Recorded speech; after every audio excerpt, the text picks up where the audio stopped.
ओम ग्रहाणामादिरादित्यो लोकरक्षण कारकः विषम स्थान संभूताम पीड़ाम हर्तुम तम रविम। नमस्कार मित्रों, 14 अप्रैल 2022 और दिन रहेगा गुरुवार और समय रहेगा सुबह 8:33। भगवान भुवन भास्कर मीन राशि से निकलकर अपनी उच्च राशि मेष राशि में अब ये प्रवेश करेंगे। साथियों, चूंकि भगवान सूर्य पृथ्वी पर प्राण शक्ति के एकमात्र आधार हैं, अतः ये हमारी चेतना की गहराइयों को सबसे अधिक प्रभावित करते हैं। हम अपने भौतिक संसार एवं सामाजिक जीवन में कितनी तरक्की करेंगे, हम नौकरी अथवा व्यवसाय में कितनी बुलंदियों को छुएंगे, इन सभी आवश्यक तथ्यों का निर्धारण भगवान भुवन भास्कर ही करते हैं। आपके जीवन में चुनौतियों का सामना करने की इच्छा शक्ति एवं उसके समाधान हेतु आवश्यक बौद्धिकता का विकास भी सूर्य नारायण के आशीर्वाद से ही प्राप्त होता है।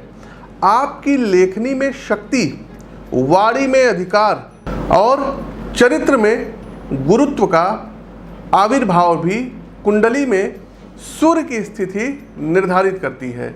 किसी भी राष्ट्र अथवा समाज में जो एक प्रशासक वर्ग होता है, हमारे यहाँ भारत में जैसे कि सिविल सर्वेंट होते हैं जो कि यूपीएससी, यूपीपीएससी या बड़े एग्ज़ाम जो भी ये सब होते हैं कंडक्ट करके जाते हैं, जिनको आईएएस, आईपीएस, आईआरएस, एसडीएम वगैरह बोलते हैं।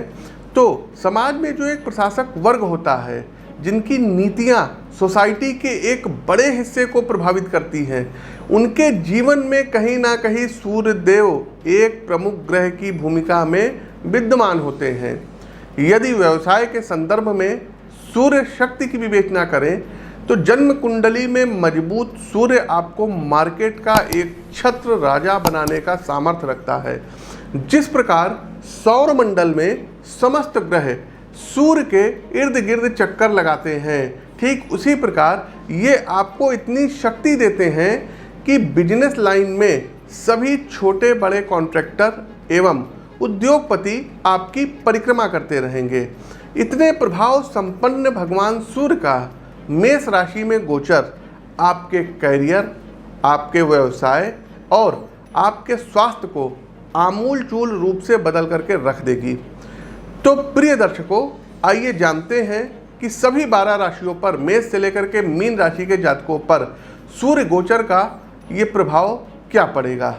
आगे बढ़ने से पहले आप लोगों को बता दें कि प्रस्तुत राशिफल आपकी चंद्र राशि व आपकी नाम राशि दोनों पर संयुक्त रूप से आधारित है। प्रिय दर्शकों, सोशल मीडिया के दूसरे विभिन्न प्लेटफॉर्म, ट्विटर पर पीटी आशीष वत्स नाम से आप फॉलो कर सकते हैं। फेसबुक पेज पर आप देख ही रहे हैं तो इस पेज को लाइक कीजिए, फॉलो कीजिए। यूट्यूब चैनल को सब्सक्राइब करिए, बेल आइकन दबाइए और इंस्टाग्राम पर भी आप एस्ट्रोविद आशीष नाम से हमको फॉलो कर सकते हैं। सभी की लिंक डिस्क्रिप्शन बॉक्स में दी गई है, आप लोग वहां पर जा करके हमको फॉलो कर सकते हैं। आगे बढ़ने से पहले हमारे कुछ प्रबुद्ध दर्शक जिन्होंने कि अपनी जन्म कुंडली का विश्लेषण पूर्व में हमसे कराया था, उनको हम ढेर सारी शुभकामनाएं, कुछ उनके फीडबैक आए हैं, आप लोग भी स्क्रीनशॉट पढ़ सकते हैं। सबसे पहले सोनिया नैयर जी, आपके बेटे को जो है वेब सीरीज में 2 वेब सीरीज करने का मौका मिला है, तो आपको ढेर सारी शुभकामनाएं, आप स्क्रीनशॉट पे देख सकते हैं कि उन्होंने कैसे थैंक्स दिया है। ज्योतिष देखिए दर्शकों, जो ज्योतिषी होता है ये आपका भाग्य बिल्कुल भी नहीं बदल सकता, लेकिन कर्म करने की प्रेरणा देता है और वो कर्म करके आप अपने भाग्य को निश्चित ही बदल सकते हैं। दूसरा दर्शकों, पूजा जी हैं, बेसिकली मुंबई में इनकी जो है पोस्टिंग थी और मुंबई से ट्रांसफ़र चाह रही थी गुजरात के लिए और इनका ट्रांसफ़र बिल्कुल भी नहीं हो पा रहा था। बहुत इन्होंने प्रयास कर लिया, कंसल्टेंसी हमसे इन्होंने ली, टेलीफोनिक कंसल्टेंसी ली, हमने इनको कुछ उपाय बताए थे और इनको हमने बताया था कि अप्रैल आते आते आपका ट्रांसफ़र आप जहाँ चाहती हैं वहाँ होगा। और इनका भी आप मैसेज देख सकते हैं, स्क्रीनशॉट हम जो है बगल में लगा दिए हैं कि कैसे मतलब जो है ज्योतिषीय उपाय व्यक्ति के भाग्य को बदल करके रख देता है। तीसरा दर्शकों, ना सिर्फ हम हिंदुओं को कहेंगे बल्कि हमारे पास क्रिश्चियन कम्युनिटी हो गई, सिख हो गई, जैन हो गए, इवन मुस्लिम जो है कम्युनिटी के लोग आते हैं और जन्म कुंडली का परामर्श लेते हैं, विश्लेषण लेते हैं। देखिए दर्शकों, ये एक विज्ञान है। ऐसे ही एक शान मोहम्मद जी हैं और नौकरी में इनके काफ़ी प्रॉब्लम आ रही थी, काफ़ी पहले से 2-2.5 साल पहले से ही हमसे जुड़े हुए हैं। रिसेंटली इन्होंने भी अभी एक मैसेज भेजा है, जब ये हम वीडियो शूट करा रहे थे, कि पंडित जी हमारी जो है जो सैलरी थी, आपने जो उपाय बताए थे, अचानक से देखिए इतना जो है लंबा जंप हो गया, जो है ग्रो हो गया। तो आप वो भी स्क्रीनशॉट देख सकते हैं।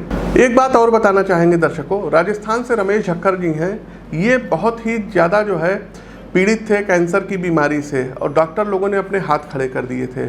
इन्होंने परामर्श लिया और इनको हमने उपाय बताया, और दर्शकों यकीन मानिए कि 90% ज्योतिषीय उपाय ने काम किया। प्रभु की शरण में ये गए। डॉक्टर भी अपना इलाज कर देते हैं तो कहते हैं भगवान से आप जो है दुआ करिए। तो जब डॉक्टरों को खुद नहीं पता रहता है तो भगवान के ऊपर छोड़ देते हैं। तो ये हमारे पास आए थे, जो भी इनके ग्रह जनित दोष थे उसके बारे में हमने इनको विस्तार से बताया, इनको उपाय बताया, और दवाएं जो है, जो दवा थी वो अपना असर दिखाना अब शुरू की, हील की इनको। तो आप ये भी स्क्रीनशॉट पढ़ सकते हैं। हमारे एक जानने वाले हैं और बहुत पहले से वो हमसे जो है परामर्श लेते हैं। कुछ उनको भी दिक्कत आ गई थी और पैरामिलिट्री में है बेसिकली। आप उनका भी स्क्रीनशॉट उनकी वाइफ ने हमको भेजा था। उनको कुछ जो है गंभीर जो है प्रॉब्लम आ गई थी और डॉक्टर बिल्कुल वहाँ भी हाथ खड़े कर दिए थे, बोले थे दवाएं उनको सूट ही नहीं कर रही थी। फिर दर्शकों जो भी हमने उनको उपाय बताए, रेमेडीज़ बताई, ये सब जा करके दर्शकों उनको लगी। ऐसे दर्शकों अगर हम अभी गिनाने लग जाएं तो हज़ारों स्क्रीनशॉट हमारे पास पड़े हुए हैं, लेकिन ये जो अभी रिसेंट में आए हैं ये हमने आपको दिखाया है। खैर आगे बढ़ते हैं दर्शकों, और एक चीज़ और बता दें दर्शकों, जो रेमेडीज़ रहेगी ना, ये बिल्कुल हम लास्ट में बताएंगे, तो आप लोग रेमेडीज़ को बिल्कुल अंत में देखिएगा। साथ ही साथ दर्शकों, सूर्यदेव उच्च के हो गए हैं, और पिछली हमने जो प्रिडिक्शन की थी, जैसे कि पाकिस्तान के बारे में हमने बताया था कि यहाँ की स्थिति, राजनीतिक स्थिति बिल्कुल भी ठीक नहीं रहेगी, यहाँ तख्ता पलट की स्थिति आएगी। तो पाकिस्तान में अभी जो वर्तमान हालात चल रहे हैं, आप देख सकते हैं कि वहाँ की जो है संसद को भंग किया गया, फिर कोर्ट के आदेश पर उसको बहाल किया गया, इमरान खान को हटाया गया। आप उस भविष्यवाणी का अंश देखिए, 2-3 बार, मतलब 1 वर्ष पूर्व से हम बताते आए हैं। रिसेंट में हमने 22 फरवरी को प्रिडिक्शन की थी। पड़ोसी देश पाकिस्तान में वर्ष के मध्य में राजनीतिक स्थिरता बनेगी। इमरान खान जो अभी वहाँ के प्रधानमंत्री हैं, वो अपदस्थ भी हो सकते हैं, सत्ता से बेदखल भी हो सकते हैं, इसकी पूरी संभावनाएं हैं। दूसरा दर्शकों, डीजल और पेट्रोल के दाम बहुत ही ज़्यादा हाइक हो रहे हैं, इसके बारे में भी हमने प्रेडिक्शन पहले की थी, आप उसका अंश देख सकते हैं। वहीं बात करें, पेट्रोल हो गया, कोयला हो गया, सीमेंट हो गया, लोहा हो गया, दाल हो गया, टेक्नोलॉजी से संबंधित गैजेट हो गए, ये महंगे होंगे। साथ ही साथ दर्शकों, जो जंगलों के आग का था या ट्रेन्स वगैरह में जो हमने बताया था कि आग लगेगी, वो सब चीज़ें दर्शकों देखिए घटित हो रही। तो ये स्थितियां बनी हुई है। अग्निजनित घटनाएं घटित हो जाएंगी। कहीं आप देखेंगे कि बस में आग लग गई, ट्रेन में आग लग गई, कोई जंगलों में आग पकड़ ली है, तो ये सब की चीज़ें जो है होना शुरू हो जाएंगी। तो आप सभी लोगों से निवेदन है कि आप लोग शांति की कामना करिए। साथ ही साथ दर्शकों, यात्री वाहक विमान के बारे में हमने बताया था कि कोई दुर्घटनाग्रस्त हो जाएगी, और चाइना में दर्शकों 133 लोगों की मृत्यु हो गई थी। साथ ही साथ दर्शकों एक चीज़ और बताना चाहेंगे कि यात्री विमान जिनको बोलते हैं, ये अपना रास्ता भटक सकते हैं, या इनमें कोई बहुत बड़ा जो है कह सकते हैं कि टेक्निकल खराबी के कारण कुछ ना कुछ ऐसा होगा कि लोगों के जान के ऊपर बनाए कोई बहुत बड़ा विमान हादसा हो सकता है, और ये विश्व में होगा। अब आप कहेंगे पंडित जी विश्व तो बहुत बड़ा है। तो दर्शकों, जो लोग भी विमान से यात्रा करते हैं तो कोशिश किया करिए, जब आप प्लेन में बैठा करिए तो थोड़ी देर महामृत्युंजय मंत्र का जप आप लोग किया करिए, अनुसंधान किया करिए। दूसरा, जो हमारी प्रेडिक्शन है ये भारत और विश्व को लेकर के है। तो विश्व में सभी भूभाग जहाँ पर सबसे ज़्यादा मतलब आप देखेंगे कि प्लेन वगैरह का ट्रैफिक होता है, वहाँ के लोग विशेष तौर पर सावधान रहें। इसके अलावा दर्शकों, उत्तर प्रदेश के चुनाव के बारे में हमने कहा था कि इस बार बीजेपी पुनः सत्ता में आएगी, और बिल्कुल हूबहू वैसे हुआ। उत्तर प्रदेश में चुनाव होने वाला है और इस संवत्सर में ही चुनाव होगा। तो दर्शकों, कुंडली का तो विश्लेषण कर ही रहे हैं और काफ़ी कुछ उस नतीजे पर हम पहुंच सकते हैं। इस साल भी दर्शकों 2022 में उत्तर प्रदेश में, यूपी में योगी आदित्यनाथ की जो सरकार है ये पुनः सत्ता में आएगी। ये आप लोग मोटे मोटे अक्षरों में नोट कर लीजिएगा, इस वीडियो का इसको आप लोग देख लीजिएगा। साथ ही साथ गोवा के बारे में भी दर्शकों हमने जो प्रेडिक्शन की थी वो भी 100% ठीक साबित हुई। गोवा में भी बीजेपी ने सरकार बनाई और यही हाल गोवा का रहेगा। गोवा में भी भारतीय जनता पार्टी सत्ता में आएगी। मणिपुर को कैसे भूल सकते हैं साथियों, मणिपुर के बारे में भी हमने प्रेडिक्शंस की थी और वहाँ पर भी ठीक वैसे हुआ। आगे बढ़ते हैं दर्शकों, मणिपुर। तो मणिपुर में बीजेपी क्लीन स्वीप करेगी, सत्ता में आएगी। आगे आप किस चीज़ पर जो है भविष्यवाणी जानना चाहते हैं, कमेंट बॉक्स में आप हमको कमेंट कीजिए। चलिए आगे बढ़ते हैं, इस उम्मीद के साथ आप इस वीडियो को लाइक कर रहे होंगे, शेयर कर रहे होंगे। मीन राशि, मीन राशि के प्रिय मित्रों, यदि हम इस बात को ठीक प्रकार से समझ सकें कि क्रोध में कही गई बात स्वयं हमारे लिए कितनी घातक सिद्ध हो सकती है, तो शायद हम सभी क्रोध का पूरी तरीके से परित्याग कर दें। ये सलाह मैं आपको इसलिए दे रहा हूँ क्योंकि नौकरी पेशा, जिंदगी में कुछ गंभीर वाद विवाद से संबंधित मामले आपके सामने आ सकते हैं। साथ ही साथ जहाँ बिना किसी विचार के आप कुछ ऐसे शब्दों का प्रयोग करेंगे जिससे आपकी छवि धूमिल होगी। किसी भी प्रकार की बहस में पड़ने से पहले कहीं एकांत में बैठ करके शांत मन से सोच लीजिएगा कि 5-10 मिनट का वाद विवाद आपके बने बनाए कैरियर को कितना नुकसान पहुंचा सकता है।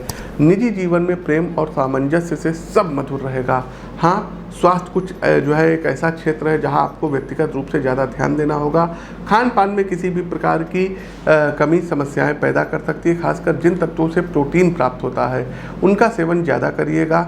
आर्थिक लिहाज से मीन राशि के जातकों छोटे छोटे निवेश करिए क्योंकि शेयर बाजार का अकस्मात चढ़ता उतरता जो है पारा आपको नुकसान पहुंचा सकता है। छात्रों के लिए मेरी सलाह है कि सुबह जल्दी उठने का प्रयास करिएगा।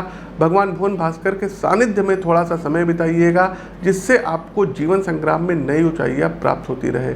देखिए, आपके पास जो अभी सबसे मूल्यवान पूंजी है वो है आपका समय, तो अपने समय को स्वयं के भविष्य निर्माण में निवेश करते रहिए। तो साथियों, ये तो था सूर्य देव का मेष से लेकर के मीन राशि के गोचर का सभी 12 राशियों पर प्रभाव। अब अंतिम पड़ाव आता है उपाय का। उपाय क्या करना है, आप लोग कॉपी पेन ले लीजिए, नोट कर लीजिए। सबसे पहले दर्शकों, अपने जीवन में सूर्य देव की शुभ स्थिति को पाने के लिए आपको प्रतिदिन सुबह उठ करके एक तांबे के लोटे में जल में कुमकुम घोल करके भगवान भुवन भास्कर को प्रतिदिन अर्घ देना होगा और आदित्य हृदय स्त्रोत का प्रतिदिन जब तक सूर्यदेव उच्च के रहेंगे 3 पाठ आपको करना रहेगा। दूसरा दर्शकों, हाथ में आपको जो मौली जिसको कि कलावा बोलते हैं, तो प्रत्येक रविवार को, मतलब 4 रविवार पड़ेंगे, तो प्रत्येक रविवार को आप लोगों को कलावा लपेटना रहेगा जब तक सूर्यदेव उच्च के रहेंगे। तीसरा दर्शकों, सुबह जल्दी उठना है और पिता का पैर आपको जरूर छूना है और यदि पॉसिबल हो तो दंडवत प्रणाम करिए। देखिए दर्शकों, भगवान के समक्ष भी नहीं, 3 लोगों के समक्ष दंडवत प्रणाम किया जाता है, माता, पिता और गुरु। तो माता पिता को दंडवत प्रणाम करिएगा, पिता को करेंगे तो आपका सूर्य और मजबूत होगा। किसी भी शुभ कार्य पर जाने से पहले थोड़ा सा गुड़, आप जानते होंगे कि गुड़ किसको कहते हैं, गुड़ की बाइट लेकर के तब निकलिएगा, सूर्यदेव आपके मजबूत होंगे। अपनी जन्म कुंडली में सूर्यदेव की स्थिति को देखिएगा। यदि आपकी जन्म कुंडली में सूर्यदेव स्वराशि के हैं, उच्च के हैं, या आपकी मेष राशि है, तो एक माणिक गोल्ड में या कॉपर में 7.25 रत्ती का बनवा करके दाहिने हाथ की रिंग फिंगर, जिसको कि अनामिका उंगली बोलते हैं, तो रविवार के दिन सूर्य की होरा में इसको धारण करेंगे, सूर्यदेव और अच्छा प्रभाव देंगे। लेकिन रत्नों को धारण करने से पूर्व अपनी जन्म कुंडली का विश्लेषण कराना बहुत आवश्यक है। स्क्रीन के दिए गए नंबरों पर आप हमसे भी जो है विश्लेषण करवा सकते हैं, या जो भी आपके आसपास ज्योतिष के जानकार लोग हैं उनसे आप विश्लेषण करवा सकते हैं। अगला दर्शकों, आप लोग नोट करिए, रविवार वाले दिन आप लोगों को रोटी में थोड़ा सा गुड़ मिला देना है और गाय को खिला देना है, सूर्यदेव आपके स्ट्रांग होंगे। प्रतिदिन सुबह उठिए और सूर्य नमस्कार करिए। देखिए दर्शकों, कुछ चीज़ें हैं जो कि भगवान को बड़ी प्रिय है। क्या है? तो सबसे पहले अलंकारा प्रियो विष्णु। भगवान विष्णु को अलंकार बहुत ज़्यादा पसंद है। आप जाते होंगे मथुरा, वृंदावन या द्वारिकाधीश, आप देखते होंगे कि भगवान कृष्ण का भरपूर श्रृंगार किया जाता है। तो अलंकारा प्रियो विष्णु और जलधारा प्रिय शिवा। भगवान जो शिव हैं, भोले शंकर हैं, इनको जलधारा बड़ी पसंद है। आप देखते होंगे कि इनका रुद्राभिषेक होता है, आप लोग भी जल अर्पित करते होंगे। और नमस्कारा प्रियो भानु। भानु मतलब होते हैं सूर्य, तो सूर्य नारायण को नमस्कार, मतलब जो सूर्य नमस्कार आप लोग करते हैं, ये बड़ा प्रिय है। और ब्राह्मणा मधुरा प्रिया, हमारे जैसे जो ब्राह्मण हैं इनको यदि आप लोग मीठा बोल देंगे यही बड़ा पसंद है। तो ये चीज़ें आप जानिए। तो सूर्य नमस्कार करिए, सूर्य की स्थिति बहुत ही अच्छी होगी। हमसे आप लोग दिल्ली में 14, 15 और 16 मई में मिल सकते हैं। स्क्रीन के दिए गए नंबरों पर आप लोग जो है अपनी अपॉइंटमेंट बुक करा सकते हैं। शेष सभी दिन लखनऊ में रहते हैं, आप लखनऊ में आकर के मिल सकते हैं। प्रिय दर्शकों, हमारा प्रस्तुत सूर्य का गोचर कैसा लगा कमेंट बॉक्स के माध्यम से हमें अवगत कराइए। नए हैं तो चैनल को सब्सक्राइब करिए, बगल में बना हुआ बेल आइकन दबाइए। अपनी वाणी को विराम देते हुए ज्योतिष के इस मंच से मैं पंडित आशीष वत्स आप सभी प्रबुद्ध दर्शकों से विदा लेता हूँ। नमस्कार, जय श्री राम।